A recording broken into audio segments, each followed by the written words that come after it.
आज बात कर ही लेते हैं भाई। बहुत दिनों से मेरा मन था कि इस बारे में बात करूं। मैंने कोई स्टोरी नहीं डाली, कोई किसी के सपोर्ट में कोई स्टोरी नहीं, किसी के अगेंस्ट कोई स्टोरी नहीं डाली, लेकिन मेरा बहुत मन था कि इस बारे में एक बार बात करी जाए from a common man's perspective. एक सवाल पूछना चाहता हूँ। आप एक आम आदमी हो जो अपने घर में बैठे हो। कल आपके घर में घुस के आपको 4 आदमियों ने बहुत बुरी तरीके से मारा और आपको पता है कि भाई वो आपके लोकल एमएलए का बेटा है, तो आप उसका कुछ उखाड़ तो सकते नहीं हो। क्यों? क्योंकि पुलिस एफआईआर नहीं लिखेगी, सरकार उसकी है, तो आप उसका कुछ उखाड़ पाओगे नहीं। आम आदमी के नाते आपके पास इतना पैसा है नहीं कि आप किसी का कुछ उखाड़ पाओ या फिर गुंडों को बुला पाओ। तो आपके पास बचा क्या? आपके पास बचा एक आंदोलन। कल को आप आंदोलन बैठ गए। अब आप वहां पर बैठ के ये सोचोगे कि मेरे सपोर्ट में कम से कम 1000 आदमी आए। क्या आपको लगता है कि ये जो चीजें चल रही हैं उसके बाद 1000 तो छोड़ दो, 2 आदमी भी आएंगे? क्योंकि सबको पता है कि लट पड़ रहे हैं भाई। आप करो प्रोटेस्ट, आपके अकेले पड़ने चाहिए, मैं तो नहीं बढ़ रहा आगे। पॉइंट ये नहीं है कि कौन रेजिग्नेशन देगा या कौन नहीं देगा। पॉइंट ये है कि एक सवाल पूछा गया था, एक बात रखी गई थी उन बच्चों के लिए जिनका पेपर खराब हुआ, जिन बच्चों ने सुसाइड करी, एक सिस्टम फेलियर को दिखाने के लिए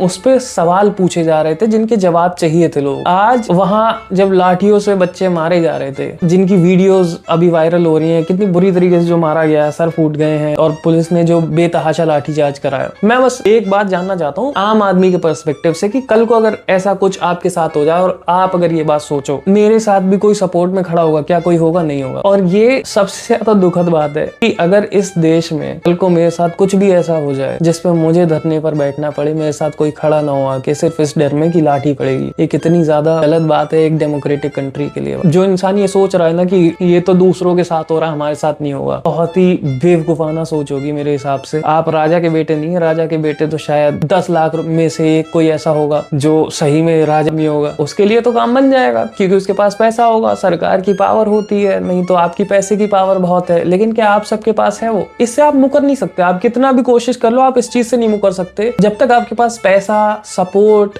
एक बल नहीं है ना, जब तक आपके हाथ में, तब तक आप इस देश में सर्वाइव नहीं कर पाओगे। बीच चौराहे पे आप जा रहे हो, आपको कोई गाड़ी से उतार के मारने लगेगा, जब तक आपके पास 4 लड़के गाड़ी में नहीं बैठे हैं, आप क्या उखाड़ लोगे किसी का? और आज ये जो चीजें हो रही हैं, ये इसी चीज को कल आगे बढ़ावा देंगी क्योंकि सबको पता है कि कुछ नहीं होने वाला। पोर्शा से कोई भी उड़ा के चला जाएगा, आप उसका कुछ नहीं उखाड़ पाएंगे। ये सब चीजें देखने के बाद ना एक ही चीज मुझे समझ में आती है, ऐसे तो काम नहीं चलने वाला है। अकाउंटेबिलिटी तो लेनी पड़ेगी। सवाल जो पूछे जा रहे हैं उसका जवाब देना पड़ेगा। मैं किसी पार्टी के सपोर्ट में नहीं हूँ, ना मुझे सीजेपी पसंद, ना मुझे बीजेपी पसंद। मैं न्यूट्रल पर्सपेक्टिव पे जीने वाला आदमी हूँ। मुझे वो चाहिए जो मेरे सपोर्ट में अच्छा हो, मेरे परिवार के, मेरी सोसाइटी के सपोर्ट में अच्छा। कल को मोदी साहब भी गलती करेंगे भाई, उनसे भी सवाल पूछे जाएंगे। योगी जी गलती करेंगे, उनसे भी सवाल पूछे जाएंगे। लेकिन सवाल पूछना जरूर